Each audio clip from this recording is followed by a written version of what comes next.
ಶ್ರೀಗುರುಭ್ಯೋ ನಮಃ. ಶ್ರೀ ಪರಮಗುರುಭ್ಯೋ ನಮಃ. ಶ್ರೀಮದಾನಂದತೀರ್ಥಭಗವತ್ಪಾದಾಚಾರ್ಯ ಗುರುಭ್ಯೋ ನಮಃ. ಶ್ರೀ ವೇದವ್ಯಾಸಾಯ ನಮಃ. ನರಸಿಂಹೋ ಅಖಿಲಾಜ್ಞಾನಮತಧ್ವಾन्तದಿವಾಕರಃ ಜಯತ್ಯಮಿತಸಜ್ಞಾನಸುಖಶಕ್ತಿಪಯೋನಿಧಿಃ ವ್ಯಾಸಾಯ ಭವನಾಶಾಯ ಶ್ರೀಶಾಯ ಗುಣರಾಶಯೇ ಹೃದ್ಯಾಯ ಶುದ್ಧವಿದ್ಯಾಯ ಮಧ್ವಾಯ ಚ ನಮೋ ನಮಃ. ಪ್ರಥಮೋ ಹನುಮಾನ್ ನಾಮ ದ್ವಿತೀಯೋ ಭೀಮ ಏವ ಚ ಪೂರ್ಣಪ್ರಜ್ಞಸ್ತೃತೀಯಸ್ತು ಭಗವತ್ಕಾರ್ಯಸಾಧಕಃ. ಪೂಜ್ಯಾಯ ರಾಘವೇಂದ್ರಾಯ ಸತ್ಯಧರ್ಮರಥಾಯ ಚ ಭಜತಾಂ ಕಲ್ಪವೃಕ್ಷಾಯ ನಮತಾಂ ಕಾಮಧೇನವೇ. ದುರ್ವಾದಿಧ್ವಾಂತರವೇ ವೈಷ್ಣವೇಂದೇವರಿಂದವೇ ಶ್ರೀರಾಘವೇಂದ್ರ ಗುರವೇ ನಮೋ ಅತ್ಯಂತದಯಾಳವೇ. ಮೂಕೋಪಿ ಯತ್ಪ್ರಸಾದೇನ ಮುಕುಂದಶಯನಾಯತೆ ರಾಜರಾಜಾಯತೆ ರಿಕ್ತಃ ರಾಘವೇಂದ್ರಂ ತಮಾಶ್ರಯೇ. ಆಪಾದಮೌಲಿಪರ್ಯಂతం ಗುರುಣಾಮಾಕೃತಿಂ ಸ್ಮರೇತ್ ತೇನ ವಿಘ್ನಾಃ ಪ್ರಣಶ್ಯಂತಿ ಸಿದ್ಧ್ಯಂತಿ ಚ ಮನೋರಥಾಃ. ಶ್ರೀಗುರುಭ್ಯೋ ನಮಃ. ನಾರಾಯಣಾಯ ಪರಿಪೂರ್ಣಗುಣಾರ್ಣವಾಯ ವಿಶ್ವೋದಯಸ್ಥಿತಿಲಯೋ ನಿಯತಿಪ್ರದಾಯ ಜ್ಞಾನಪ್ರದಾಯ ವಿಬುಧಾಸುರಸೌಖ್ಯದುಃಖ ಸತ್ಕಾರಣಾಯ ವಿತಥಾಯ ನಮೋ ನಮಸ್ತೆ. ನಾರಾಯಣಂ ಸುರಗುರುಂ ಜಗದೇಕನಾಥಂ ಭಕ್ತಪ್ರಿಯಂ ಸಕಲಲೋಕನಮಸ್ಕೃತಂ ಚ ತ್ರೈಗುಣ್ಯವರ್ಜಿತಮಜಂ ವಿಭುಮಾಧ್ಯಮೀಶಂ ವಂದೇ ಭವಘ್ನಮರಾಸುರಸಿದ್ಧವಂದ್ಯಂ. ನಾರಾಯಣಂ ನಮಸ್ಕೃತ್ಯ ನರಂ ಚೈವ ನರೋತ್ತಮಂ ದೇವೀಂ ಸರಸ್ವತೀಂ ವ್ಯಾಸಂ ತತೋ ಜಯಮುದೀರಯೇ.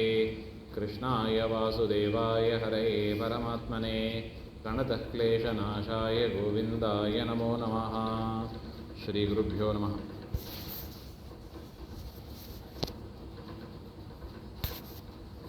ನಿನ್ನೆ ದಿವಸ ನೋಡಿದಂತೆ ವೇದವ್ಯಾಸರು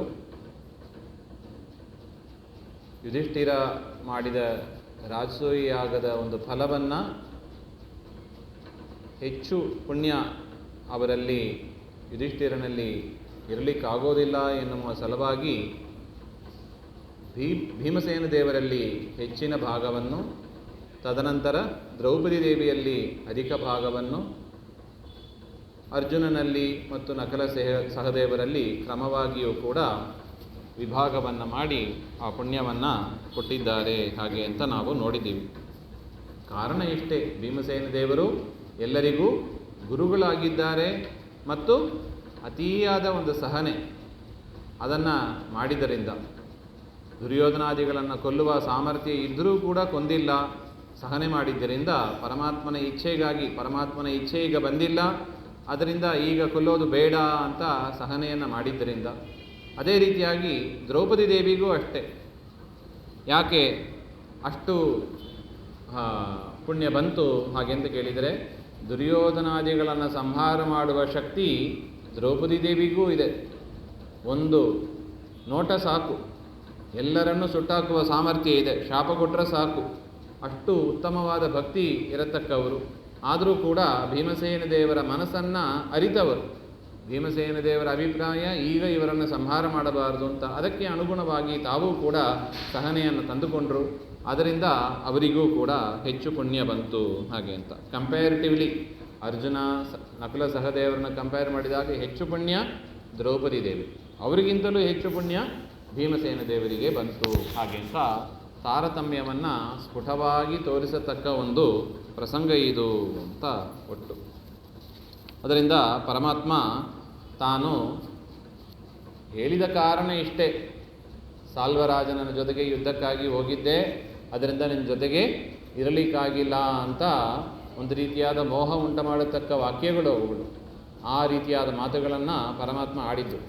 ಯದ್ಯಪಿ ಒಳಗಿನ ಕಾರಣವನ್ನು ಆಚಾರ್ಯರು ನಮಗೆ ಬಿಡಿಸಿ ಹೇಳಿದ್ದಾರೆ.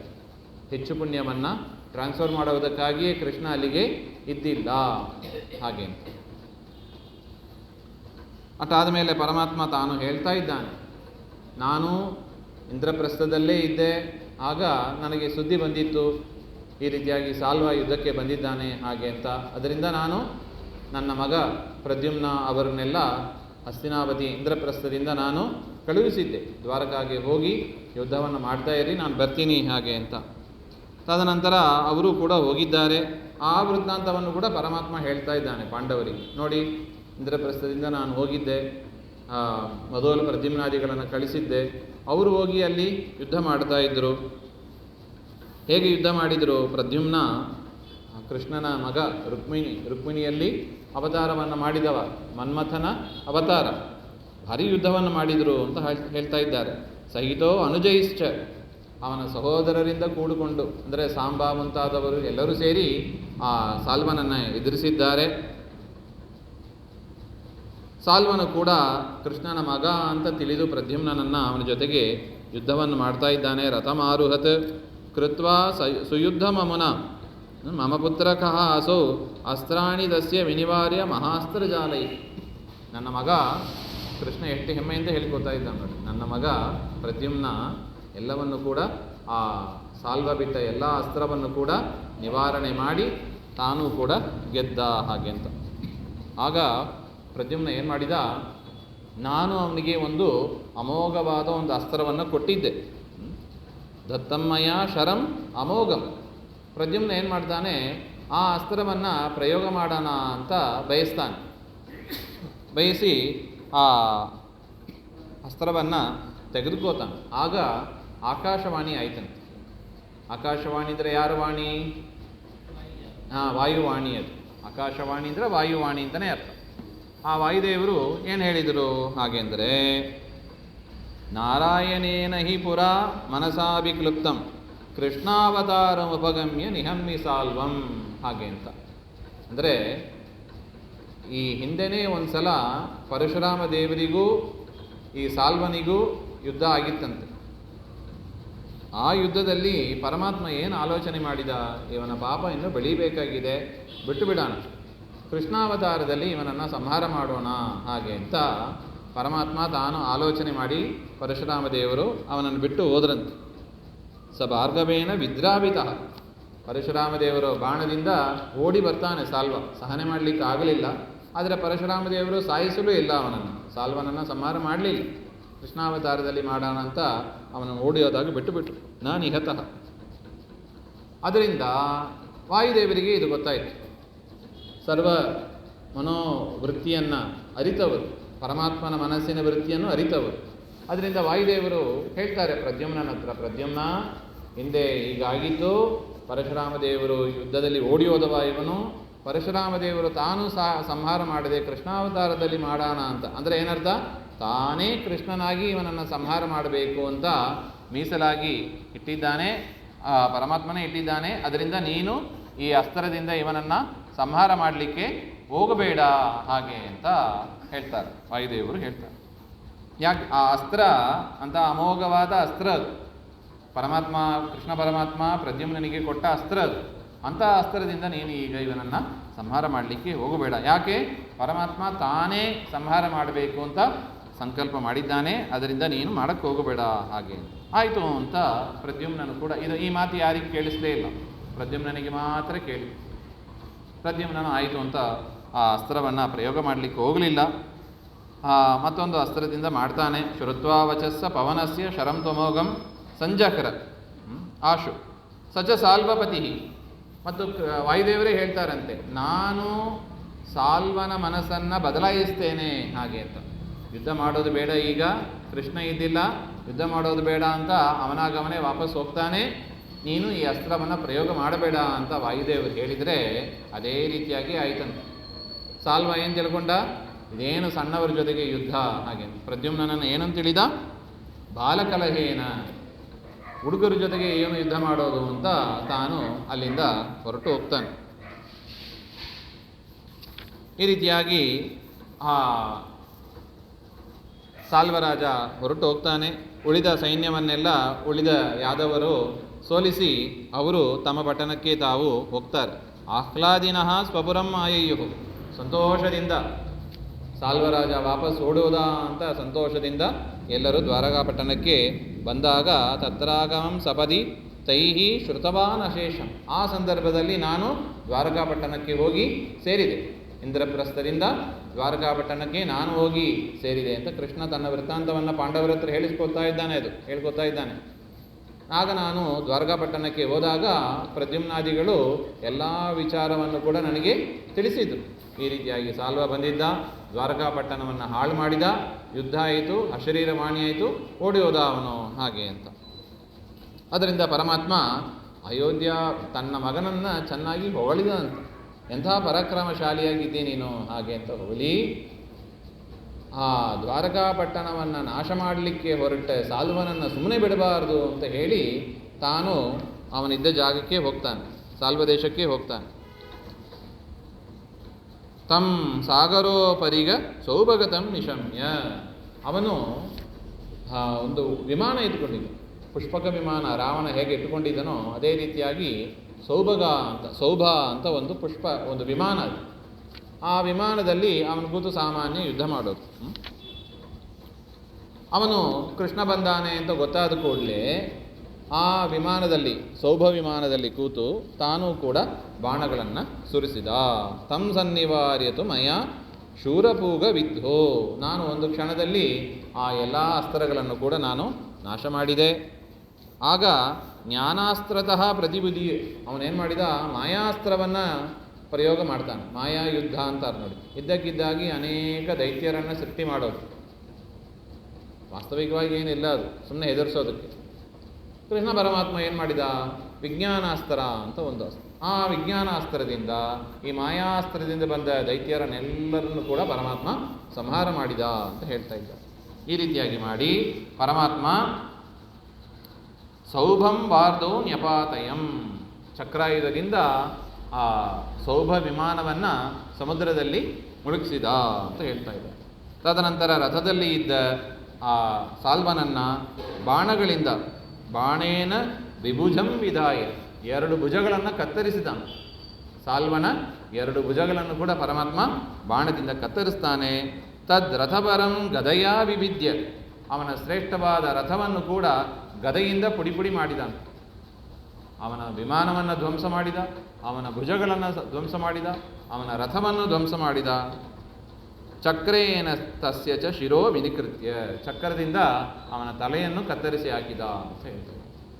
ಈ ರೀತಿಯಾಗಿ ಆ ಪಾಪಿಷ್ಠನಾದ ಆ ಸಾಲ್ವ ಕೃಷ್ಣನ ಕೈಯಿಂದ ಸತ್ತ ಅಂತ. ಆಗ ಧಾತೃ ಶರ್ವಾದಿಭಿ ಪ್ರತಿನುತಃ, ಬ್ರಹ್ಮರುದ್ರಾದಿ ದೇವತೆಗಳು ಬಂದು ಕೃಷ್ಣ ಪರಮಾತ್ಮನನ್ನು ಸ್ತೋತ್ರ ಮಾಡ್ತಾರೆ.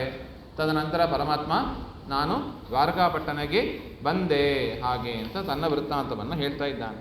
ತಸ್ಮಾದಿದಂ ವ್ಯಸನಮಾಸ ಹಿ ವಿಪ್ರಕರ್ಷಾತ್ ಮೇ ಕಾರ್ಯ ಸ್ವಿತಿ ನಿಗದ್ಯ ಪುನಶ್ಚ ಪಾರ್ಥಾನ್ ಕೃಷ್ಣಾಂಶ ಸಾಂತ್ವಯಿತು ಅತ್ರ ದಿನಾನ್ಯವಾಸ, ಅದರಿಂದ ನಾನು ಇಲ್ಲಿ ಬರಲಿಕ್ಕಾಗಿಲ್ಲ ಹಾಗೆ ಅಂತ ಮತ್ತೆ ಪಾಂಡವರನ್ನು, ದ್ರೌಪದಿ ದೇವಿಯನ್ನೆಲ್ಲ ಪರಮಾತ್ಮ, ಕೃಷ್ಣ ಪರಮಾತ್ಮ ಸಾಂತ್ವನ ಮಾಡಿದ ಅಂತ ಹೇಳಿ ಕೆಲವು ದಿವಸ ಅಲ್ಲೇ ಇದ್ದ, ಸತ್ಯಭಾಮೆಯ ಜೊತೆಗೇ ಇದ್ದ.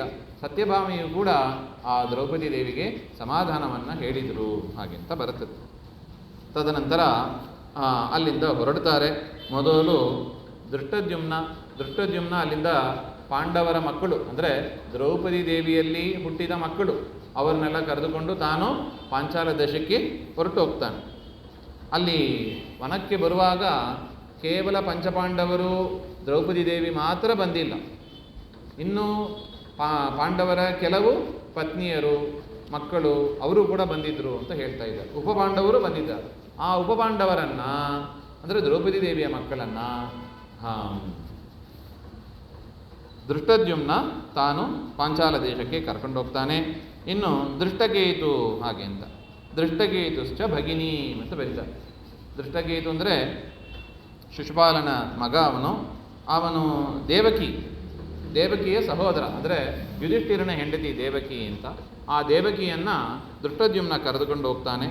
ಇನ್ನು ಭೀಮಸೇನ ದೇವರ ಮತ್ತೊಂದು ಮಡದಿ ಕಾಳಿ ಅಂತ, ದ್ರೌಪದಿ ಭಾರತೀ ದೇವಿ ಅವತಾರ ಕಾಳಿ ದೇವಿ ಅಂತ. ಆ ಕಾಳಿ ದೇವಿಯನ್ನು ಕಾಶಿರಾಜ ತಾನು ಕರೆದುಕೊಂಡು ಹೋಗ್ತಾನೆ. ಪುರಂ ಯಯತು ಆದಾಯ ಕುಂತ್ಯೈವಾನ್ಯ ಸಹಸ್ಥಿತಾ. ಇನ್ನು ಉಳಿದ ಪಾಂಡವರ ಮಡದಿಯರು ಅವರೆಲ್ಲರೂ ಕೂಡ ಕುಂತಿ ಜೊತೆಗೆ ಅಲ್ಲೇ ಹಸ್ತಿನಾವತಿಯಲ್ಲೇ ಇದ್ದರು ಅಂತ ಹೇಳ್ತಾ ಇದ್ದಾರೆ. ಇನ್ನು ಪಾರ್ವತಿ ಅಂತ ನಕುಲ ಸಹದೇವನ ಹೆಂಡತಿ, ಅವರು ಪೂರ್ವಂ ತಿಲೋತ್ತಮೆಯಾಗಿ ಇದ್ದವರು. ಅವರು ಮತ್ತು ಶಲ್ಯ ಮತ್ತು ಮಾಗದ ಜರಾಸಂಧನ ಮಗಳು ಇವರನ್ನೆಲ್ಲ ಕುಂತಿದೇವಿ ಕಾಡಿಗೆ ಕಳಿಸಲೇ ಇಲ್ಲವಂತೆ. ಕಾಡಿಗೆ ಹೋಗೋದು ಬೇಡ, ನೀವು ಇಲ್ಲಿಗೇ ಇರ್ರಿ ಹಾಗೆ ಅಂತ ಇಂದ್ರಪ್ರಸ್ಥದಲ್ಲೇ ಇದ್ದರು ಅವರು ಅಂತ ಒಟ್ಟು ಅವರ ವಿಚಾರವನ್ನು ಕೂಡ ಹೇಳ್ತಾರೆ. ಇನ್ನು ಸುಭದ್ರಾಂ ಅಭಿಮನ್ಯುಂಚ ರಥಮಾರೋಪ್ಯ ಕೇಶವ. ಸುಭದ್ರೆ ಮತ್ತು ಅಭಿಮನ್ಯು ಅವರು ಕೂಡ ಪಾಂಡವರ ಜೊತೆಗೆ ವನಕ್ಕೆ ಬಂದಿದ್ದರು. ಕೃಷ್ಣ ಅವರನ್ನೆಲ್ಲ ದ್ವಾರಕಾಪಟ್ಟಣಕ್ಕೆ ಕರ್ಕೊಂಡೋದ್ರು. ಸುಭದ್ರೆಯನ್ನು ಅಭಿಮನ್ಯುವನ್ನು ಕೂಡ ಕೃಷ್ಣ ಪರಮಾತ್ಮ ತಾನು ಪಾಂಡವರಿಗೆ ಅನುಜ್ಞೆಯನ್ನು ಕೊಟ್ಟು ತಾನು ಅಲ್ಲಿಂದ ಹೊರಟು ಹೋದ ಅಂತ ಹೇಳ್ತಾ ಇದ್ದ. ತದನಂತರ ಕೆಲವು ಕಾಲ ದ್ರೌಪದಿಯ ಮಕ್ಕಳು ಉಪಪಾಂಡವರು ದೃಷ್ಟದ್ಯುಮ್ನ ಜೊತೆಗೆ ಇದ್ದರು. ತದನಂತರ ಅವರು ಕೂಡ ದ್ವಾರಕಾಗೆ ಹೋದರು, ಕೃಷ್ಣನ ಸೇವೆಯನ್ನು ಮಾಡ್ತಾ ಅಲ್ಲೇ ಇದ್ದರು ಅಂತ ಹೇಳ್ತಾ ಇದ್ದಾರೆ. ಇಷ್ಟ ಆದಮೇಲೆ ಬಂಧು ಬಾಂಧವರಿಗೆಲ್ಲ ಸುದ್ದಿ ಗೊತ್ತಾಯಿತು, ವಿಶೇಷವಾಗಿ ಕೃಷ್ಣನಿಗೆ ಸುದ್ದಿ ಗೊತ್ತಾಯಿತು. ತದನಂತರ ಪಾಂಡವರು ಅಲ್ಲಿ ಋಷಿಗಳು, ಸನ್ಯಾಸಿಗಳು, ಮುನಿಗಳು ಅಂತ ಯಾರಿದ್ದರೂ ಅವರನ್ನೆಲ್ಲ ಸೇವೆ ಮಾಡಿಕೊಂಡು ಅಲ್ಲೇ ಇದ್ದರು ಅಂತ ಒಟ್ಟು. ತತಃಪರಂ ಧರ್ಮರಾಜೋ ನಿರ್ವಿಣ್ಣಃ ಸ್ವಕೃತೇನಃ ಭ್ರಾತೃಭಾರ್ಯಾ ಪದೇ ಕೃಷ್ಣಾಂ ಸ್ಥಾಪಯಾಮಾಸ ಸರ್ವದಾ. ಇಷ್ಟ ಆದ ಮೇಲೆ ದ್ರೌಪದಿ ದೇವಿಯನ್ನು ತನ್ನ ಹೆಂಡತಿ ಅಂತ ಅವನು ಭಾವಿಸಲೇ ಇಲ್ಲವಂತೆ. ದ್ರೌಪದಿ ದೇವಿಯನ್ನು ಭೀಮನ ಹೆಂಡತಿ ಅಂತ ಅಷ್ಟೇ ಭಾವಿಸಿದ್ದ ಯುಧಿಷ್ಠಿರ ಅಂತ ಹೇಳ್ತಾರೆ. ಯಾಕೆ? ತಾನು ಮಾಡಿದ್ದು ತುಂಬ ವ್ಯಸನ ಆಯಿತು ಅವನಿಗೆ. ರಾಜಸೂಯಾಗ ಅಂತಹ ಶ್ರೇಷ್ಠ ಕಾರ್ಯವನ್ನು ಮಾಡಿ ಜೂಜಾಡುವ ಪ್ರಸಂಗ ಬಂತಲ್ಲ ಅಂತ ತುಂಬ ವ್ಯಥೆ ಪಡ್ತಾನೆ. ವ್ಯಥೆಪಟ್ಟು ಪ್ರಾಯಶ್ಚಿತ್ತವಾಗಿ ಏನು ಮಾಡಿದ? ದ್ರೌಪದಿ ದೇವಿಯನ್ನು ಅವನು ಸಹೋದರನ ಹೆಂಡತಿ ಅಂತ ಅಂದಿನಿಂದ, ಅಂದರೆ ಭೀಮಸೇನ ದೇವರ ಹೆಂಡತಿ ಅಂತ ನೋಡಲಿಕ್ಕೆ ಶುರು ಮಾಡಿದ. ಅಷ್ಟು ಮಾತ್ರ ಅಲ್ಲ, ಊಷುರ್ವಣೇಚ ತೇ ಪಾರ್ಥಾಹ ಮುನಿಶೇಷಾನ್ನ ಭೋಜಿನಃ. ಮುನಿಗಳು ಎಲ್ಲ ಸನ್ಯಾಸಿಗಳು, ಮುನಿಗಳು ಯಾರ್ಯಾರಿದ್ದರೋ ಅವರದೆಲ್ಲ ಭೋಜನ ಆದ ಮೇಲೆ ಪಾಂಡವರು ತಾವು ಭೋಜನವನ್ನು ಮಾಡಿದರು ಅಂತ ಹೇಳ್ತಾರೆ. ಅಷ್ಟು ಮಾತ್ರ ಅಲ್ಲ, ಎಲ್ಲ ಸಹೋದರರು ಊಟ ಆದ ಮೇಲೆ ತಾನು ಊಟ ಮಾಡಿದ. ಭೀಮ, ಅರ್ಜುನ, ನಕುಲ, ಸಹದೇವ ಊಟ ಆಗಿರಬೇಕು. ತದನಂತರ ಯುಧಿಷ್ಠಿರನ ಊಟ, ತದನಂತರ ದ್ರೌಪದಿ ದೇವಿಯ ಊಟ. ಈ ಕ್ರಮದಲ್ಲಿ ಪ್ರತಿ ದಿವಸ ಮಾಡ್ತಾ ಇದ್ದರು, ಏಕಾದಶಿ ಬಿಟ್ಟು ಅಂತ ಅರ್ಥ. ಏಕಾದಶಿ ಹೇಗೆ ತಿಂದರೂ ತಿಳ್ಕೋಬಾರ್ದು ನಾವು. ಏಕಾದಶಿ ಬಿಟ್ಟು ಉಳಿದ ದಿವಸ ಈ ರೀತಿಯಾಗಿ ಮಾಡ್ತಾ ಇದ್ರು. ಅಲಂಘ್ಯತ್ವ ತದಾಜ್ಞೆಯ. ಯುಧಿಷ್ಠಿರ ಹೇಳಿದ ಮೇಲೆ ಸಹೋದರರು ಕೂಡ ಅಣ್ಣನ ಮಾತನ್ನು ಮೀರೋದಿಲ್ಲ. ಯದ್ಯಪಿ ಕ್ರಮ ಹೇಗೆ? ಮೊದಲು ಜ್ಯೇಷ್ಠ ಯುಧಿಷ್ಠಿರ ಊಟ ಮಾಡಬೇಕು, ತದನಂತರ ಭೀಮ, ಅರ್ಜುನ ಎಲ್ಲಾದಿಗಳು. ಆದರೆ ಈ ಯುದ್ಧದಿಂದ, ಈ ಜೂಜಾಟದ ಒಂದು ವ್ಯಥೆಯಿಂದ ಯುಧಿಷ್ಠಿರ ಚೇಂಜ್ ಮಾಡಿದ, ಬದಲಾವಣೆ ಮಾಡಿದ. ಮೊದಲು ಭೀಮ, ಅರ್ಜುನ, ನಕುಲ, ಸಹದೇವ ಎಲ್ಲರೂ ಊಟ ಆಗಬೇಕು, ನನಗೆ ಆ ಶಿಕ್ಷೆ ಬೇಕು ಹಾಗೆ ಅಂತ ಅಣ್ಣ ಹೇಳಿದ ಮೇಲೆ ಅಣ್ಣನ ಮಾತನ್ನು ಭೀಮಾದಿಗಳು ಮೀರಲಿಲ್ಲ. ಆಯಿತು ಅಂತ ಅವರು ಕೂಡ ಒಪ್ಪಿಕೊಂಡು ಮೊದಲು ಊಟವನ್ನು ಮಾಡಿದರು. ತದನಂತರ ಯುಧಿಷ್ಠಿರ, ತದನಂತರ ದ್ರೌಪದಿ ದೇವಿ. ಈ ರೀತಿಯಾಗಿ 1 ವರ್ಷ ಕಳೀತಂತೆ. ಪಾಂಡವರು ವನವಾಸಕ್ಕೆ ಬಂದು 1 ವರ್ಷ ಆಯಿತು. 1 ವರ್ಷ ಆದಮೇಲೆ ಏನಾಯಿತು? ಅತಿಮಾರ್ಧವಯುಕ್ತತ್ವ ಧರ್ಮರಾಜಶ್ಚತುರ್ದಶೇ ಅಭಿವರ್ಷೆ ಗುರುಭಯಾದ್ ರಾಜ್ಯಂ ನೇಚೇದಿತಿ ಪ್ರಭು ಮಾರುತಿ ಪ್ರೇಷಯಾಮಾಸ ಕೃಷ್ಣಾಂ ಪ್ರಸ್ತಾವಹೇತವೇ. ಈ ಸೈಕಾಲಜಿ ಅಂತ ಹೇಳ್ತಾ ಇದ್ದಾವೆ, ಭಾರಿ ಒಳ್ಳೆ ಟಾಪಿಕ್ ಅದು, ಸೈಕಾಲಜಿ ಹಾಗೆ ಅಂತ. ಅಂದರೆ ಇನ್ನೊಬ್ಬರ ಮನಸ್ಸಿನಲ್ಲಿ ಏನಿದೆ ಅದನ್ನು ನಾವು ಅರಿತು ಕೆಲಸ ಮಾಡಿದರೆ ನಮಗೆ ಗೆಲುವು ನಿಶ್ಚಯ ಅಂತ. ಅಂಥ ಒಂದು ವಿಚಾರವನ್ನು ನಾವು ಭೀಮಸೇನ ದೇವರಲ್ಲಿ ಎದ್ದು ಕಾಣ್ತದೆ.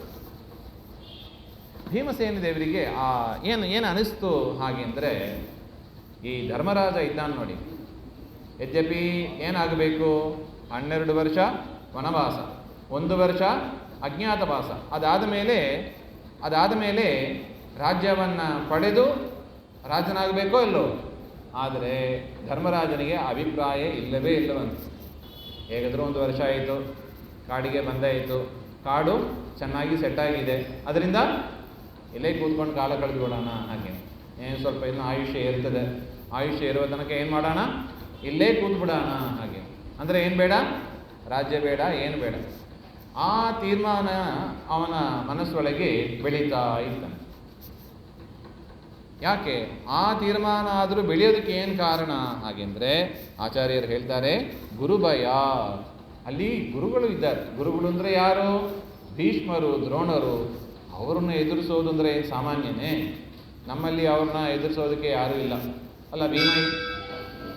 ಭೀಮ ಇದ್ದಾನಲ್ಲ ಹಾಗೆಂದರೆ ಭೀಮಸೇನ ದೇವರು ಮೊದಲೇ ಹೇಳಿಬಿಟ್ಟು ಅವ್ರ ಜೊತೆಗೆಲ್ಲ ನಾನು ಯುದ್ಧ ಮಾಡೋದಿಲ್ಲ. ಹಿರಿಯರು ಗುರುಗಳಾದ್ದರಿಂದ ದೊಡ್ಡವ್ರ ಜೊತೆಗೆ ನಾನು ಯುದ್ಧ ಮಾಡೋದಿಲ್ಲ ಅಂತ ಹೇಳ್ಬಿಟ್ಟಿದ್ದಾರೆ ಅವರು. ಅದರಿಂದ ಮತ್ತು ಅವರೇನು ಅಸ್ತ್ರ ಪ್ರಯೋಗ ಮಾಡ್ತಾರೆ. ಭೀಮಸೇನ ದೇವರು ತಾವು ಅಸ್ತ್ರ ಪ್ರಯೋಗ ಮಾಡುವವರಲ್ಲ. ಅದರಿಂದ ಭೀಷ್ಮ ದ್ರೋಣಾದಿಗಳನ್ನು ಎದುರಿಸೋದು ದೊಡ್ಡ ಸಮಸ್ಯೆ ಆಯಿತು ಅವನಿಗೆ. ಯಾರಿಗೆ? ಯುಧಿಷ್ಠಿರನಿಗೆ. ಅದರಿಂದ ಏನು ಮಾಡಿದ?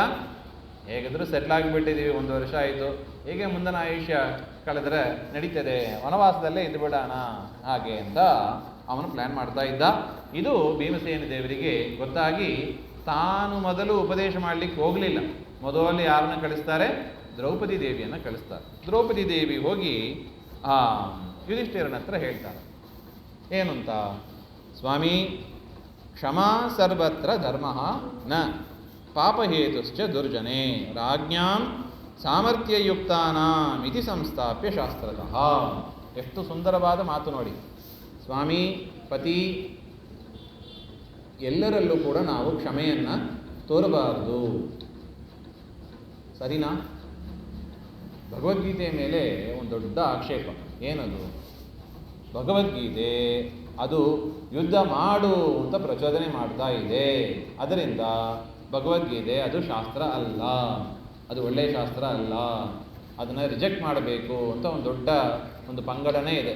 ಅದ್ರ ಮೇಲೆ ಬೇಕಾದ ಪುಸ್ತಕಗಳನ್ನು ಬರೆದಿದ್ದಾರೆ, ಕನ್ನಡದಲ್ಲೇ ಇದೆ ಅದು. ನಿಮಗೇನು ಅನ್ನಿಸ್ತದೆ? ಯುದ್ಧ ಮಾಡಬೇಕೋ ಅಂದರೆ ಸಮಾಜದಲ್ಲಿ ಯುದ್ಧದ ವಾತಾವರಣ ಇರಬೇಕೋ ಇರಬಾರ್ದು?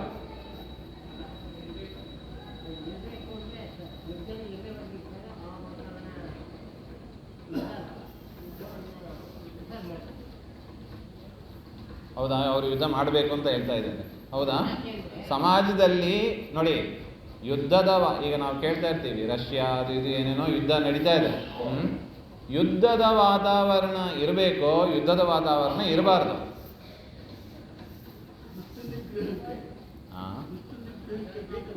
ಹೌದು, ದುಷ್ಟರು ಅಂತ ತೀರ್ಮಾನ ಮಾಡೋದೇ. ಈಗ ನೋಡಿ, ಇವ್ರನ್ನ ಕೇಳಿದ್ರೆ ಅವರು ದುಷ್ಟರು ಅಂತಾರೆ, ಅವ್ರನ್ನ ಕೇಳಿದ್ರೆ ಇವರು ದುಷ್ಟರು ಅಂತಾರೆ.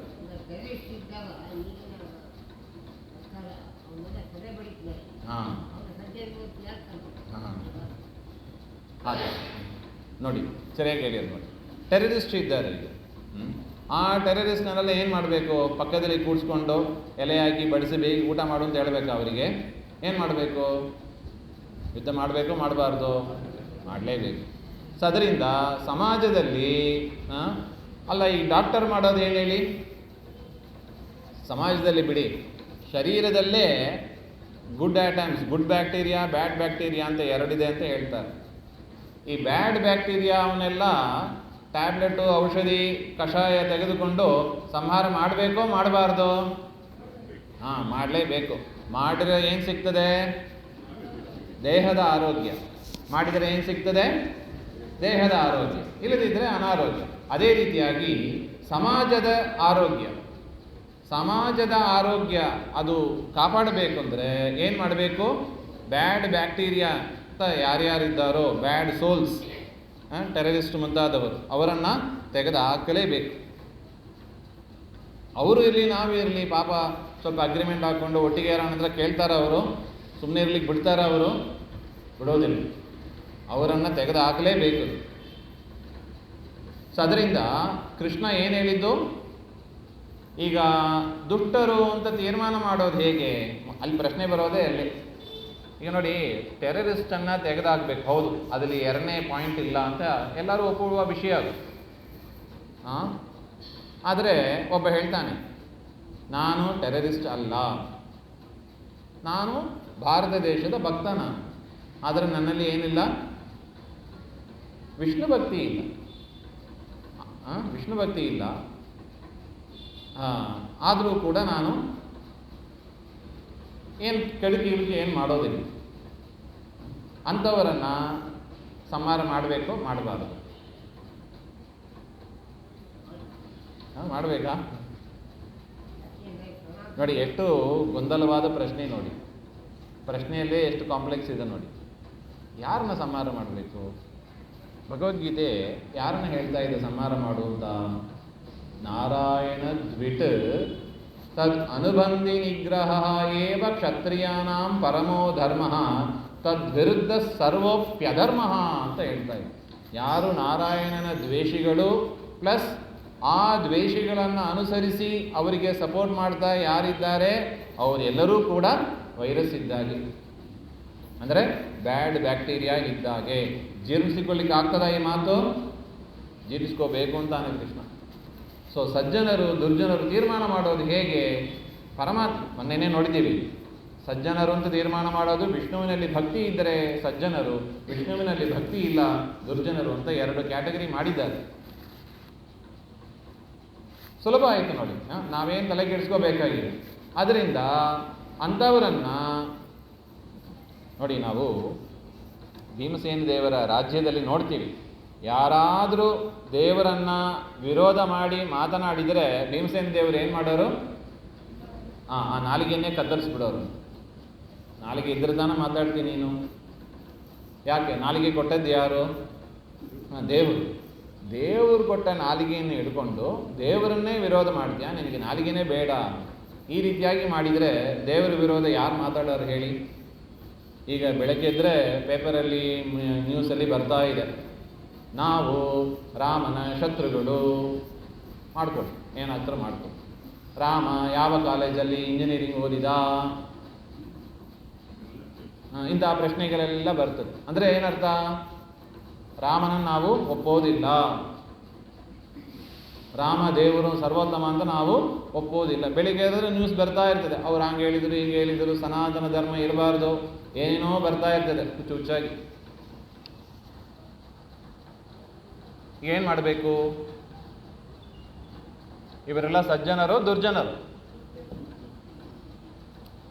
ಕೇಳಿಸ್ತಾನೆ ಇಲ್ಲ, ಅರ್ಥ ಆಗಿಲ್ಲ. ಒಪ್ಕೋತೀರಾ ದುರ್ಜನರು ಅಂತ? ಫಸ್ಟ್ ನಾವು ತೀರ್ಮಾನ ಆಗಬೇಕು. ದುರ್ಜನರು ಹೌದು ಅಲ್ಲೋ?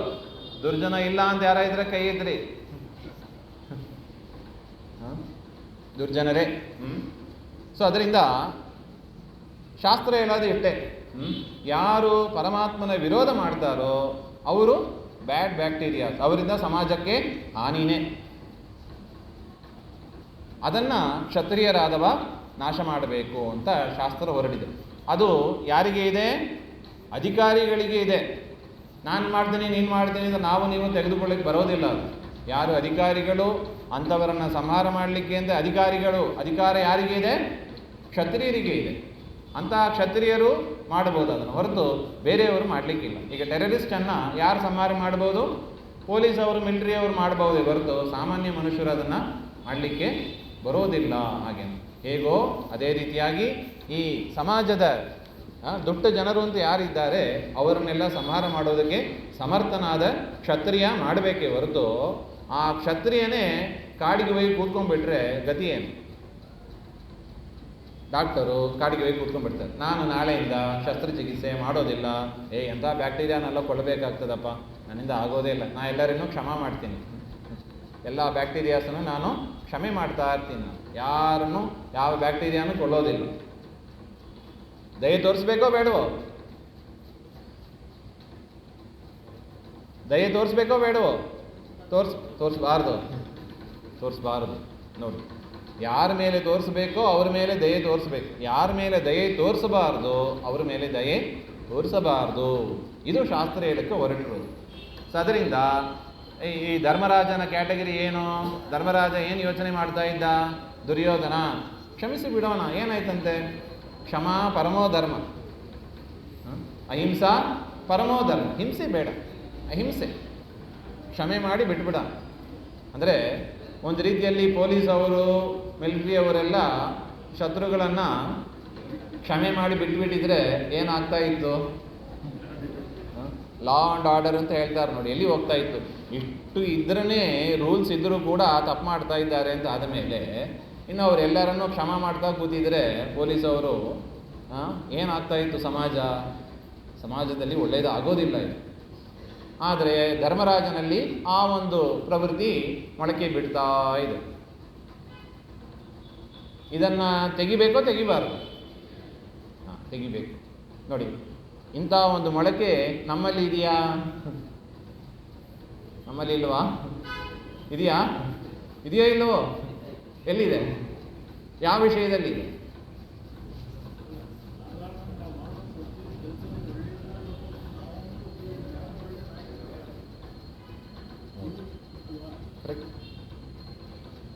ಸೊ ನಮ್ಮ ಮನಸ್ಸನ್ನು ನಾವು ಯಾರಿಗೆ ಕೊಡಬೇಕು? ನಮ್ಮ ಹತ್ರ ದೇವರು ಕೇಳೋದು ಒಂದೇ, ಮನ್ಮನಾಭವ ಮದ್ಭಕ್ತೋ ಮದ್ಯಾಜೀಮಾಂ ನಮಸ್ಕುರು. ಮನಸ್ಸನ್ನು ದೇವರಲ್ಲಿ ಇಡು. ನಾವು ಮನಸ್ಸನ್ನು ನಿನಗೆ ಕೊಡೋದೇ, ನಮ್ಮದು ಜಗಳ ಅದು. ನಮಗೂ ದೇವರಿಗೂ ಜಗಳ. ಮನಸ್ಸನ್ನು ನಾನು ನಿನಗೆ ಕೊಡೋದಿಲ್ಲ. ದೇವರು ಹೇಳ್ತಾನೆ, ಮನಸ್ಸು ಬಿಟ್ಟು ನೀನು ಯಾವುದು ಬೇಡ ನಿನ್ನದ್ದು. ನಾನು ಪಂಚಾಮೃತ ಕೊಡ್ತೀನಿ, ನೀನು ಬೇಡ, ನೀನು ಪಂಚಾಮೃತನೂ ಬೇಡ. ಏನು ಬೇಕು? ಮನಸ್ಸು ಬೇಕು. ಮನವನಿತ್ತರೆ ತನ್ನ ನೀವನು. ಮನಸ್ಸು ಕೊಡಬೇಕು ಅಂತ ದೇವರು ನಿರೀಕ್ಷೆ ಮಾಡ್ತಾ ಇದ್ದಾನೆ. ನಾವು ಅದು ಕೊಡೋದಿಲ್ಲ. ಆ ಮೊಳಕೆ ನಮ್ಮಲ್ಲಿ ಬೆಳೀತಾ ಇದೆ. ಬೆಳೆಯೋದೇನು ಚೆನ್ನಾಗಿ ಮರವಾಗಿ ಬೆಳೆದು ಬಿಟ್ಟಿದ್ದಾರೆ. ಅದನ್ನೇನು ಮಾಡಬೇಕು? ಆ ಮರವನ್ನು ಕತ್ತರಿಸಬೇಕು. ಅಂದರೆ ಪರಮಾತ್ಮನನ್ನು ಬಿಟ್ಟು ಉಳಿದ ಕಡೆ ಮನಸ್ಸು ಕೊಡಬಾರದು. ಇದು ನಮ್ಮದು ದೃಢ ಸಂಕಲ್ಪ ಆಗಬೇಕು. ಸೊ ಅದರಿಂದ ಧರ್ಮರಾಜನಂತೆ ನಾವು ಒಂದು ರೀತಿಯಲ್ಲಿ ಧರ್ಮರಾಜನಿಗೆ ಎಲ್ಲರನ್ನೂ ಕ್ಷಮೆ ಮಾಡಬೇಕು ಅಂತ, ನಮಗೆ ಎಲ್ಲ ಕಡೆ ದೇವರು ಬಿಟ್ಟು ಬೇರೆ ಕಡೆನೂ ಮನಸ್ಸು ಕೊಡ್ಬೋದು ಹಾಗೆ ಅಂತ. ನನಗೆ ಹಂಗೇನಿಲ್ಲ ರೀ, ದೇವರಲ್ಲೇ ಮನಸ್ಸು ಕೊಡಬೇಕು, ನನಗೂ ಹಾಗೆ ಇದೆ, ಏನು ಮಾಡ್ಲಿಕ್ಕೆ ಆಗ್ತಾ ಇಲ್ಲ, ಅಷ್ಟೇ, ಇನ್ನೇನು ಮಾಡೋದು ಹಾಗೆ ಅಂತ ನಾವು ಹೇಳುವಂತೆ ಇಲ್ಲ. ನಾವು ಅದಕ್ಕೆ ತಕ್ಕಂತೆ ಒಂದು ಪ್ರಯತ್ನವನ್ನು ಗುರುಗಳು, ಹರಿವಾಯು ಗುರುಗಳ ಅನುಗ್ರಹದಿಂದ ಮಾಡಬೇಕು. ನೋಡಿ, ಅದಕ್ಕೆ ದ್ರೌಪದಿ ದೇವಿ ಬಂದು ವಿಚಾರವನ್ನು ಮುಂದೆ ಇಡ್ತಾ ಇದ್ದಾರೆ. ಎಲ್ಲರನ್ನೂ ಕೂಡ ಕ್ಷಮೆ ಮಾಡುವಂಥ ಶಾಸ್ತ್ರ ಹೇಳಿಲ್ಲ. ಯಾರು ತಪ್ಪು ಮಾಡಿದ್ದಾರೆ ಅವರನ್ನು ನಿಗ್ರಹ ಮಾಡಲೇಬೇಕು. ಹಾಗೆ ಅದರಿಂದ 14 ವರ್ಷ ಆದ ಮೇಲೆ ದುರ್ಯೋಧನಾದಿಗಳನ್ನೆಲ್ಲ ಸಂಹಾರ ಮಾಡಿ ಅವರೇ ನಮಗೆ ರಾಜ್ಯ ಕರೆದುಕೊಳ್ಳಿಕ್ಕೆ ಹೋಗೋದಿಲ್ಲ. 13 ವರ್ಷ ಆದಮೇಲೆ ಬನ್ನಿ, ಅಜ್ಞಾತವಾಸ ಆಗಿದೆ, ತುಂಬ ಚೆನ್ನಾಗಿ ಮಾಡಿದ್ದೀರಾ, ಎಕ್ಸಲೆಂಟ್ ಪರ್ಫಾರ್ಮೆನ್ಸ್ ಕಾಡಿನಲ್ಲಿ, ತಗೊಳ್ಳಿ ರಾಜ್ಯ ಅಂತ ಕೊಡ್ತಾರೇನೋ ಅವರು. ಹೇಗೆ ಸಂಹಾರ ಮಾಡೋದು ನಿನ್ನೆ ನೋಡಿದ್ದೀವಿ. ಹೇಗೆ ಸಂಹಾರ ಮಾಡೋದು, ಪಾಂಡವರ ಕಥೆ ಹೇಗೆ ಮುಗಿಸೋದು, ಆ ರಾಜ್ಯ ಸಂಪತ್ತನ್ನು ಹೇಗೆ ಪಡೆಯೋದು, ಅದಲ್ಲೇ ಅವ್ರದ್ದು ಗುರಿ. ಅವರೇನು ಪಾಂಡವರಿಗೆ ತಂದು ರಾಜ್ಯವನ್ನು ಕೊಡ್ಲಿಕ್ಕೆ ಹೋಗೋದಿಲ್ಲ. 14 ವರ್ಷ ಆದಮೇಲೂ ಕೊಡ್ಲಿಕ್ಕೆ ಹೋಗೋದಿಲ್ಲ. ಅದರಿಂದ ನಾವೇನಾಗಬೇಕು? ಯುದ್ಧಕ್ಕಾಗಿ ಯುದ್ಧ ಮಾಡಿ ಅವ್ರ ಹತ್ರ ಕಸ್ಕೋಬೇಕು. ಹಾಗೆ ಅಂತ ದ್ರೌಪದಿ ದೇವಿ ಹೇಳ್ತಾ ಇದ್ದಾರೆ.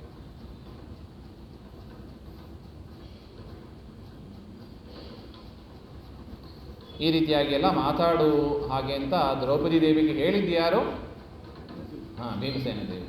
ನೋಡಿ, ಇಂಥ ಒಂದು ವಿಚಾರವನ್ನು ನಾವು ರಾಮಾಯಣದಲ್ಲೂ ಕಾಣ್ತೀವಿ. ಈ ಕಪಿಗಳೆಲ್ಲ ಸೀತಾಮಾತೆಯನ್ನು ಹುಡುಕ್ತಾ ವಿಂಧ್ಯ ಪರ್ವತದ ಹತ್ರ ಒಂದು ಗುಹೆ ಸಿಗ್ತದೆ.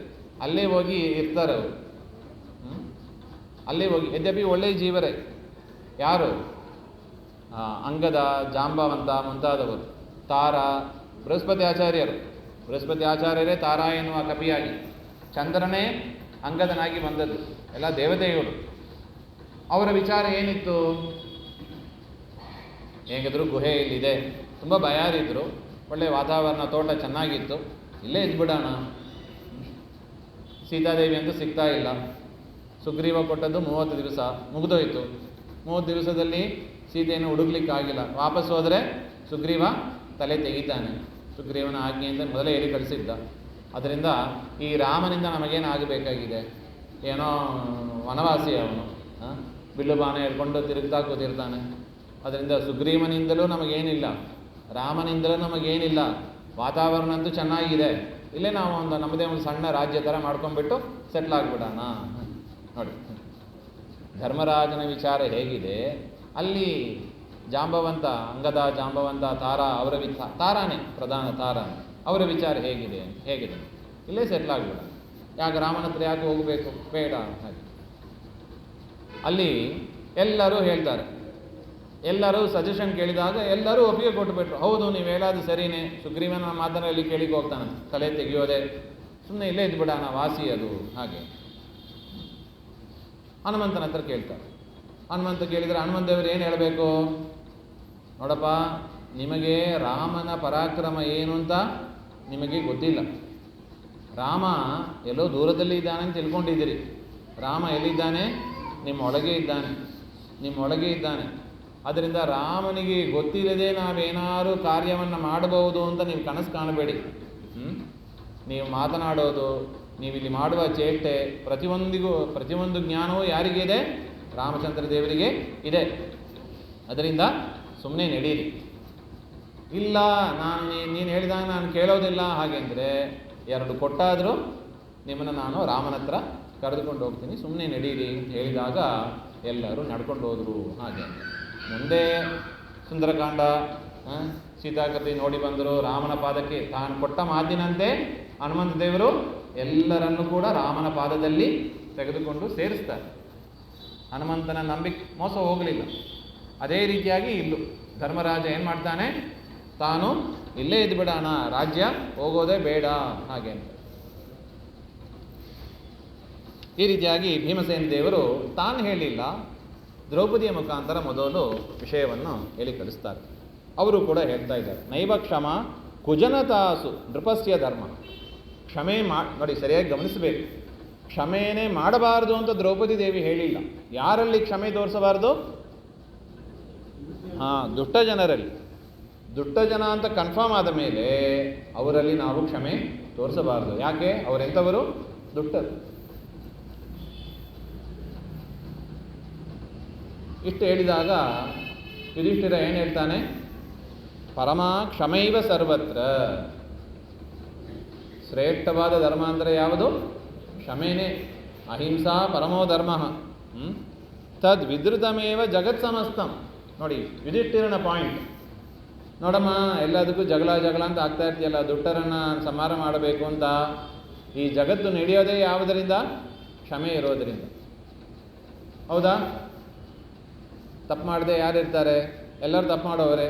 ಅದರಿಂದ ಒಂದಲ್ಲ ಒಂದು ಕ್ಷಮೆ ಮಾಡಲೇಬೇಕಾಗ್ತದೆ, ಇಲ್ಲದ್ರೆ ಜಗತ್ತೇ ನಡೆಯೋದಿಲ್ಲ. ಜಗತ್ತು ನಡೀಬೇಕು ಅಂದರೆ ಏನು ಮಾಡಬೇಕು? ಕ್ಷಮೆ ಮಾಡಲೇಬೇಕು ಹಾಗೆ ಅಂತ ಯುಧಿಷ್ಠಿರನ ವಾದ. ಏನು ನಿಮ್ಮದೇ? ಕ್ಷಮೆ ಮಾಡಬೇಕು ಮಾಡಬಾರ್ದು? ನೋಡಿ, ಕ್ಷಮೆ ಮಾಡದೇ ಹೋದರೆ ಜಗತ್ತೇ ನಡೆಯೋದಿಲ್ಲ ಅಂತ ಯುಧಿಷ್ಠಿರನ ವಾದ.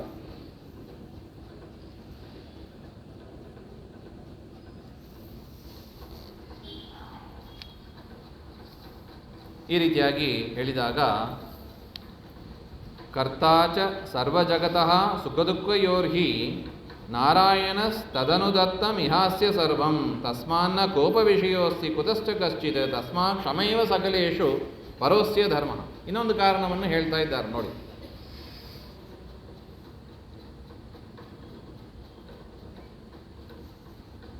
ನಿನಗೆ ಯಾಕೆ ಮಾಡಬೇಕು ಅಂತ ಅನಿಸ್ತದೆ?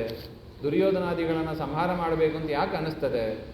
ಯಾಕೆಂದರೆ ನಮಗೆ ಕಾಡಿನಲ್ಲಿ ಬರುವಷ್ಟು ವಸ್ತ್ರಾಪಹರಣಗಳನ್ನೆಲ್ಲ ಮಾಡಿ ಅವಮಾನ ಮಾಡಿ ನಮಗೆ ಬೇಕಾದ್ದು ಕಷ್ಟಗಳನ್ನು ಕೊಟ್ಟಿದ್ದಾರೆ. ಅದರಿಂದ ಅವರನ್ನ ಸಂಹಾರ ಮಾಡಬೇಕು ಅಂತ ಅಂತೀಯಲ್ಲ. ಕೊಟ್ಟದ್ದು ಯಾರು? ಆ ಕಷ್ಟಗಳನ್ನೆಲ್ಲ ಕೊಟ್ಟದ್ದು ಯಾರು? ಸುಖ ಆಗಲಿ ದುಃಖ ಆಗಲಿ ಕೊಡೋದು ಯಾರು? ನಾರಾಯಣನೇ ಅಲ್ಲವೇ? ಹೌದಾ? ನೋಡಿ, ಯುಧಿಷ್ಠಿರನ ಪಾಯಿಂಟ್ ಇದು. ಯುಧಿಷ್ಠಿರನ ಪಾಯಿಂಟು ಕ್ಷಮೆ ಮಾಡಬೇಕು, ಎಲ್ಲರನ್ನೂ ಕ್ಷಮೆ ಮಾಡಬೇಕು. ಯಾಕೆ? ಸುಖ ದುಃಖಾದಿಗಳನ್ನು ಕೊಡುವುದು ಯಾರು? ಪರಮಾತ್ಮ ಕೊಡ್ತಾನೆ. ನೀನು ಯಾಕೆ ದುರ್ಯೋಧನಾದಿಗಳ ಮೇಲೆ ಸಿಟ್ಟು? ಯಾಕೆ ನಿಂಗೆ? ಸರ್ವ ಜಗತಃ ಸುಖ ದುಃಖಯೋ ಕರ್ತ ಪರಮಾತ್ಮೈವ. ಪರಮಾತ್ಮನೇ ಜಗತ್ತಿಗೆ ಸುಖ ದುಃಖವನ್ನು ಕೊಡೋದು. ತಸ್ಮಾತ್ ನಾರಾಯಣ ಸೇವ ಸರ್ವಕರ್ತೃತ್ವ. ನಾರಾಯಣ ಏನಾಗಿದ್ದಾನೆ? ಸರ್ವಕರ್ತೃ ಆಗಿದ್ದಾನೆ. ಎಲ್ಲವನ್ನು ಮಾಡುವವ ಪರಮಾತ್ಮನೇ ಆಗಿದ್ದಾನೆ. ಅದರಿಂದ ಯಾವ ಜಂತುವಿನಲ್ಲೂ ಯಾವ ಪ್ರಾಣಿಯಲ್ಲೂ ಕೂಡ ಏನು ಮಾಡಬಾರ್ದು? ಕೋಪ ವಿಷಯ ಮಾಡಬಾರ್ದು, ಕೋಪವನ್ನು ಮಾಡಲೇಬಾರ್ದು. ಯಾಕೆ? ಅವ್ರ ಕಾರಣವೇ ಅಲ್ಲ. ಅಡಿಗೆ ಚೆನ್ನಾಗಿ ಮಾಡಿಲ್ಲ. ಯಾರು ಮಾಡಿಲ್ಲ? ಯಾರು ಮಾಡಿಲ್ಲ? ಮನೆಯಲ್ಲಿ ಚೆನ್ನಾಗಿ ಮಾಡಿಲ್ಲ. ಇಲ್ಲ, ಯಾರು ಚೆನ್ನಾಗಿ ಮಾಡಿಲ್ಲ? ದೇವರೇ ನಮಗೆ ಮಾಡಿಲ್ಲ. ದೇವ್ರು ಕೊಟ್ಟದ್ದು ಇಷ್ಟೇ. ಸರಿನಾ? ಯಾಕೆ? ಸರ್ವಕರ್ತ ಯಾರು? ದೇವರೇ. ಅಡಿಗೆ ಮಾಡಿದ್ದು ಯಾರು? ದೇವರು. ನೀವು ಯಾರನ್ನ ಆಕ್ಷೇಪ ಮಾಡ್ತಾ ಇದ್ದೀರಿ? ಹೆಂಡತಿನ ಆಕ್ಷೇಪ ಮಾಡೋರಾ? ಇದು ಪ್ರಶ್ನೆ, ಯುಧಿಷ್ಠಿರನ ಪ್ರಶ್ನೆ. ನೋಡಿ, ಇದೇ ವಿಷಯ ಎಲ್ಲಿ ಬಂತು? ಭಾಗವತದಲ್ಲೂ ಬಂತು ನೋಡಿ. ಭಾಗವತದಲ್ಲಿ ಜಡಭರದನ ಕಥೆಯಲ್ಲಿ ರಘುಗಣರಾಜ ಬೈತಾನೆ, ಅಯ್ಯ ಜಡಭರದ ಭಾರಿ ಅಶ್ವಾಗ್ತಾ ಇದೆ ನಿನಗೆ, ಭಾರಿ ಕೃಷ್ಣನಾಗಿ, ದಪ್ಪಗಿರೋರು ಅಂತವ್ರು, ಭಾರಿ ಕೃಷ್ಣನಾಗಿದ್ದಿ, ವ್ಯಂಗ್ಯವಾಗಿ ಮಾತಾಡ್ತಾನೆ, ಭಾರ ತುಂಬ ಭಾರ ಆಗಿಬಿಟ್ಟಿದೆ ನಿನಗೆ ಹಾಗೆ ಅಂತ ಹೇಳಿದಾಗ ಜಡಭರದ ಮಾತೇನು? ಎಲ್ಲವನ್ನು ಮಾಡುವವ ದೇವರೇ. ನೀನು ಯಾರನ್ನ ಬೈತಾ ಇದ್ದಿ? ದೇವರನ್ನೇ ಬೈತಾ ಇದ್ದಿ, ಸರ್ವಕರ್ತ ಅವನೇ ಅಂತ ಅಲ್ಲಿ ವಿಷಯವನ್ನು ಹೇಳಿದ್ದಾರೆ. ಅದೇ ಪಾಯಿಂಟ್ ಇಲ್ಲಿ ಬಂತು. ಯಾರು? ಯುಧಿಷ್ಠಿರ ಹೇಳ್ತಾ ಇದ್ದಾನೆ, ಸರ್ವಕರ್ತ ಯಾರು? ದೇವರು. ಯಾರ ಮೇಲೆ ಕೋಪ ಮಾಡ್ಕೊಂಡಿದ್ದಿ ನೀನು? ದುರ್ಯೋಧನಾದಿಗಳ ಮೇಲೆ. ಸರಿನೋ ತಪ್ಪೋ?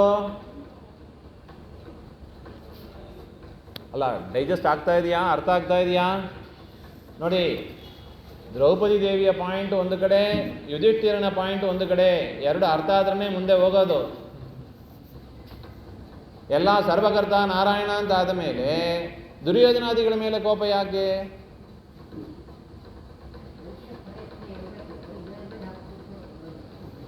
ಮನುಷ್ಯ ಪ್ರಯತ್ನ ಪಟ್ಟು ಕ್ಷಮೆ ಮಾಡ್ರಿ, ಸರ್ವಕರ್ತ ನೋಡಿ, ಸರ್ವಕರ್ತ ಯಾರು?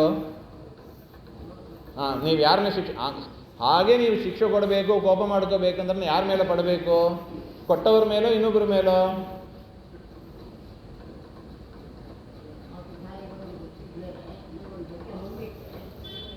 ನೋಡಿ, ಆತ ತಾಯಿಗಳು ಅಂತ ನೀವು ಹೇಳೋದು, ಆತ ತಾಯಿಗಳಾಗಿ ಮಾಡಿದ್ದು ಯಾರು? ಪರಮಾತ್ಮನೇ ಮಾಡಿದ್ದು. ಹಾಗಿರುವಾಗ ಆತ ತಾಯಿಗಳು ಅಂತ ಮಾಡಿದ್ದು ಯಾರು? ಪರಮಾತ್ಮನೇ ಮಾಡಿದ್ದು. ಕಲಿ ಒಳಗಿದ್ದು ಅಂತ ಬುದ್ಧಿಯನ್ನು ಕೊಡೋದು ಯಾರು? ದೇವರಿಗೆ. ಸೃಷ್ಟಿ ಸ್ಥಿತಿ ಸಂಹಾರ ನಿಯಮನ ಜ್ಞಾನ ಅಜ್ಞಾನ ಬಂಧ ಮೋಕ್ಷಾಹ ಯತಃ ಓಂ ಜನ್ಮಾದ್ಯಸ್ಯ ಯತಃ.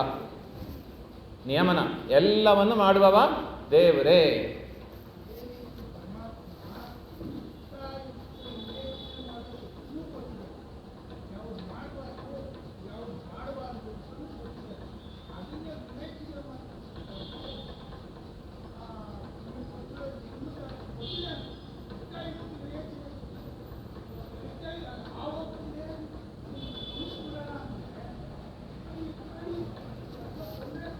ನೋಡಿ, ಈಗ ಕೆಲವರಿಗೆ ವಿವೇಕ ಇಲ್ಲ, ಕೆಲವರಿಗೆ ವಿವೇಕ ಇಲ್ಲ. ಆ ರೀತಿಯಾಗಿ ಮಾಡಿದ್ದು ಯಾರು?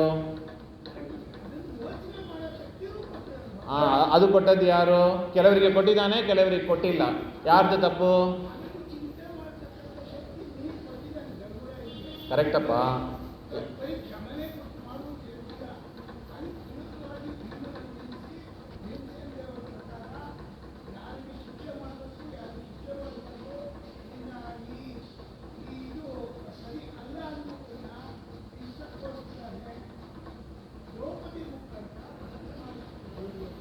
ಈಗ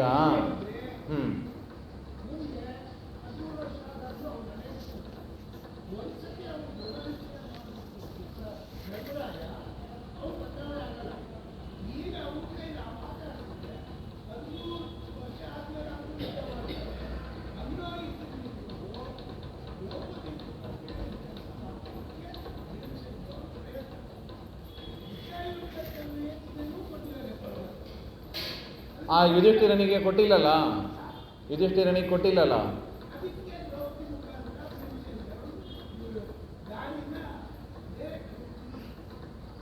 ಆದರೆ ಯುಧಿಷ್ಠಿರನ ಪ್ರಶ್ನೆ ನೋಡಿ, ಯುಧಿಷ್ಠಿರನ ಪ್ರಶ್ನೆ ಏನು? ಈಗ ನೋಡಿ, ಅದೇ ಈಗ ನೋಡಿ, ದ್ರೌಪದಿ ದೇವಿಗೆ ಸಿಟ್ಟು ಯಾತಕ್ಕೆ?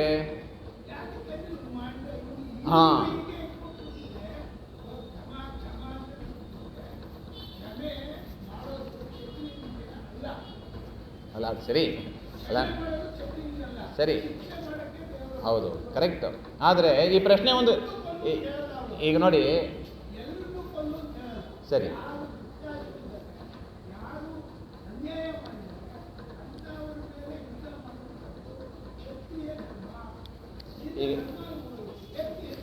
ಈಗ ನೋಡಿ, ಈಗ ದುಷ್ಟರು ಇದ್ದಾರೆ, ದುಷ್ಟರನ್ನು ಆ ದುಷ್ಟ ಕೆಲಸ ಮಾಡುವಂತೆ ಪ್ರೇರಣೆ ಮಾಡಿದ್ದು ಯಾರು?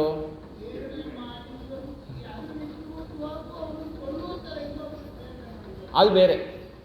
ಫಸ್ಟು ಈಗ ದುಷ್ಟ ಕರ್ಮ ಮಾಡಿಸಿದ್ದು ಯಾರು ಫಸ್ಟು?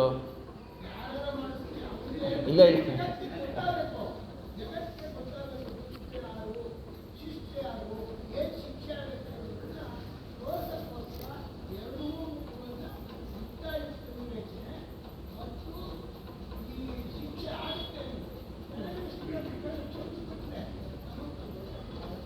ಆದರೂ ನೋಡಿ, ಈ ಒಂದು ಪಾಯಿಂಟ್ ನಾವು ಉತ್ತರ ಕೊಡಬೇಕಾಗ್ತದೆ ನೋಡಿ.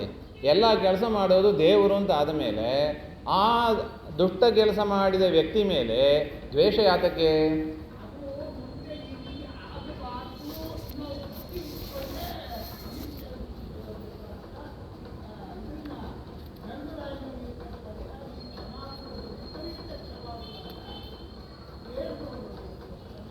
ಅಲ್ಲ ಸರಿ, ಅದು ತೆಗಿಬೇಕೇ. ಆದರೆ ಈ ಒಂದು ಪ್ರಶ್ನೆಗೆ ಏನು ಉತ್ತರ ಅಂದರೆ, ಪರಮಾತ್ಮನೇ ಸರ್ವಕರ್ತ ಆಗಿರೋದರಿಂದ ಯಾರನ್ನು ಕೂಡ ನಾವು ದ್ವೇಷ ಮಾಡಬಾರದು.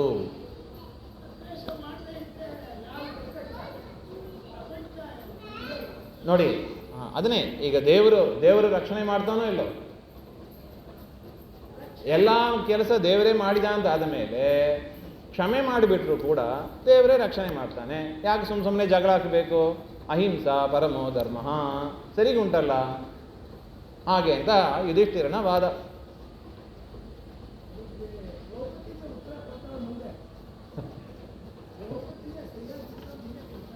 ಹೌದು, ನಾವೇನು ಉತ್ತರ ಕೊಡೋದು ಈಗ ಅದೇ ಪ್ರಶ್ನೆ.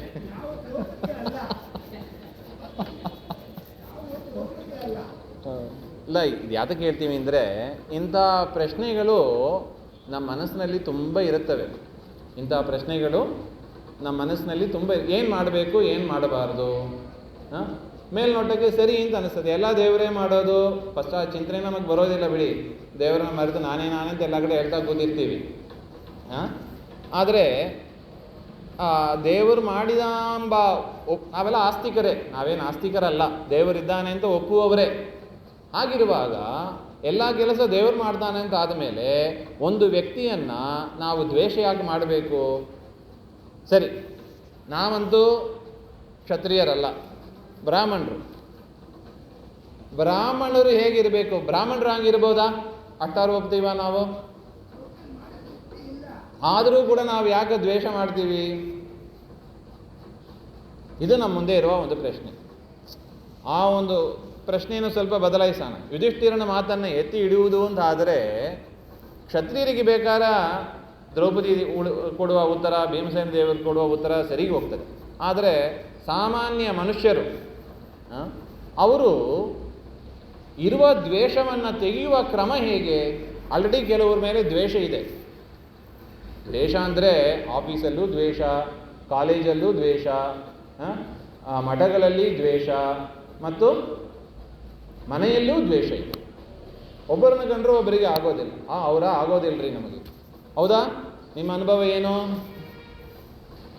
ನಮ್ಮ ಮನಸ್ಸಿನಲ್ಲಿ ಬೇರೆ ಈಗ ಅವ್ರದ್ದು ಬಿಟ್ಬಿಡ, ನಮ್ಮ ಮನಸ್ಸಿನಲ್ಲಿ ಕೆಲವೊಂದು ವ್ಯಕ್ತಿಗಳ ಮೇಲೆ ದ್ವೇಷ ಇದೆಯೋ ಇಲ್ಲವೋ, ಅದನ್ನು ತೆಗೆಯುವ ಕ್ರಮ ಹೇಗೆ? ರೂಟ್ ಔಟ್ ಮಾಡಬೇಕು. ರೂಟ್ ಔಟ್ ಮಾಡೋದಕ್ಕೆ ಇರುವ ಒಂದೇ ಶಕ್ತಿ ಯುಧಿಷ್ಠಿರನ ಮಾತು. ಎಲ್ಲ ಕೆಲಸವನ್ನು ಮಾಡಿಸೋದು ಯಾರು? ದೇವರು. ಅತ್ತೆ ಸೊಸೆ ಅಂತ ಇಟ್ಟುಕೊಳ್ಳೋಣ ಒಂದು ಉದಾಹರಣೆಗೆ.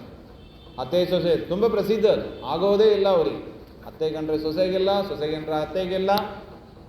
ಏನು ಮಾಡಬೇಕು? ಮನಸ್ಸೊಳಗೆ ಬಿಟ್ಟು ಹೋಗೋಣ ಅಂದರೆ ಬಿಟ್ಟು ಹೋಗ್ಲಿಕ್ಕೆ ಆಗೋದೆ, ಒಟ್ಟಿಗೇನೆ ಇರಬೇಕು. ಏನು ಮಾಡಬೇಕು? ಮನಸ್ಸೊಳಗೆ ಕುದಿತಾ ಇರ್ತದೆ. How to handle this? ಈ ಸಿಚುವೇಶನನ್ನು ಹೇಗೆ ಹ್ಯಾಂಡಲ್ ಮಾಡಬಹುದು ನಾವು? ಹಾಗೆಂದರೆ ಯುಧಿಷ್ಠಿರ ಹೇಳುವ ರೀತಿಯಲ್ಲಿ, ಯಾಕೆ ಎಲ್ಲ ಕೆಲಸವನ್ನು ಮಾಡುವುದು ಯಾರು? ಪರಮಾತ್ಮ. ಅವರವರ ಯೋಗ್ಯತೆಗೆ ತಕ್ಕಂತೆ ಪ್ರೇರಣೆ ಮಾಡಿ ಮಾಡ್ತಾನೆ. ನಾನು ಯಾಕೆ ಸುಮ್ಮನೆ ದ್ವೇಷ ಮಾಡಬೇಕು ಅವ್ರ ಮೇಲೆ? ದುಷ್ಟರಾಗಿದ್ದರೆ ಹೌದು ಸರಿ ಅಂತ ಹೇಳ್ಬಿಟ್ಟ, ಅವರೇನು ದುಷ್ಟರೇನಲ್ಲ ಅವರು. ಹಾಗಿರುವಾಗ ದ್ವೇಷವನ್ನು ತೆಗೆಯುವ ಕ್ರಮ ಹೇಗೆ? ಇದು. ಸೊ ಅದರಿಂದ ಯುಧಿಷ್ಠಿರನ ಒಂದು ಆರ್ಗ್ಯುಮೆಂಟು, ಪರಮಾತ್ಮನೇ ಸರ್ವಕರ್ತ ಅಂತ ಆದ ಮೇಲೆ ವ್ಯಕ್ತಿಗಳ ಮೇಲೆ ದ್ವೇಷ ಯಾತಕ್ಕೆ, ದ್ವೇಷ ಬೇಡ ಹಾಗೆ ಅಂತ, ಅದರಿಂದ ಕಾಡಿನಲ್ಲಿ ಇರೋದೇ ಉತ್ತಮ ಅಲ್ಲ, ಸಮಾಜ ಹಾಳಾಗುತ್ತಲ್ಲ, ದೇವ್ರು ನೋಡ್ಕೋತಾನೆ ಬಿಡಿ ಹಾಗೆ ಅಂತ. ಅದಕ್ಕೇನು ಉತ್ತರ? ಇತ್ಯುಕ್ತವಂತಂ ನೃಪಮಾಹ ಪಾರ್ಷತಿ ಯದಾ ಕ್ಷಮಾ ಸರ್ವ ನರೇಷು ಧರ್ಮ ರಾಜ್ಞಾನ ಕೃತ್ಯಂ ನ ಚ ಲೋಕಯಾತ್ರಾ ಭವೇ ಜಗತ್ ಕಾ ವಿನಶ್ಯೇ. ಅಲ್ಲ ಸ್ವಾಮಿ, ನೀವು ಎಲ್ಲದಕ್ಕೂ ಕ್ಷಮೆ ಕ್ಷಮೆ ಕ್ಷಮೆ ಅಂತ ಮಾಡ್ತಾ ಕೂತು ಬಿಟ್ರೆ, ಎಲ್ಲ ನರರಿಗೂ ಅದು ಧರ್ಮ ಅಂತ ಆಗಿಬಿಟ್ರೆ, ರಾಜ್ಞಾನ ಕೃತ್ಯಂ, ಅದು ರಾಜನಿಗಾಗಿ ಮಾಡಪಟ್ಟ ನಿಯಮ ಅಲ್ಲ ಅದು. ಯಾಕೆಂದರೆ ಲೋಕಯಾತ್ರೆಯೇ ನಡೆಯೋದಿಲ್ಲ. ಲೋಕ ನಡಿಬೇಕು ಅಂದರೆ ದುಷ್ಟರೆಲ್ಲ ಹೋಗಬೇಕು, ಶರೀರ ನಡಿಬೇಕು ಅಂದರೆ ಬ್ಯಾಡ್ ಬ್ಯಾಕ್ಟೀರಿಯಾಸ್ ಹೋಗಬೇಕು. ಹೇಗೋ ಸಮಾಜ ಚೆನ್ನಾಗಿ ನಡಿಬೇಕು ಅಂದರೆ ದುಷ್ಟ ಜನರು ಹೋಗಲೇಬೇಕು, ಇಲ್ಲದಿದ್ದರೆ ಲೋಕ ನಡೆಯೋದಿಲ್ಲ. ಕಾ ಪುರುಷೈ ವಿನಶ್ಯೇ.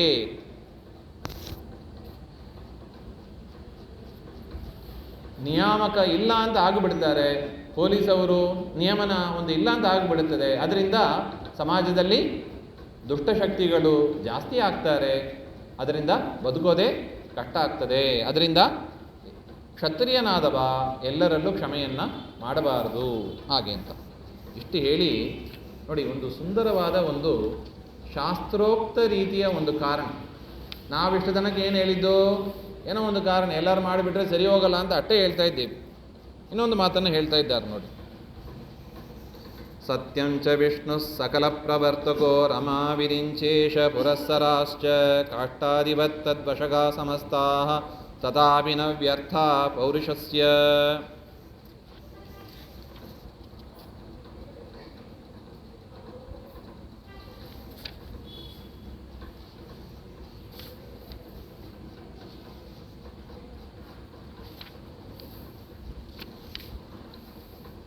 ಆಯಿತು. ಇನ್ನು ಇದರ ಮೇಲೆ ಇನ್ನೂ ಸ್ವಲ್ಪ ವಿಚಾರ ಇದೆ, ಅದನ್ನು ಮತ್ತೆ ನಾಳೆ ಸೇರಿದಾಗ ನೋಡೋಣ.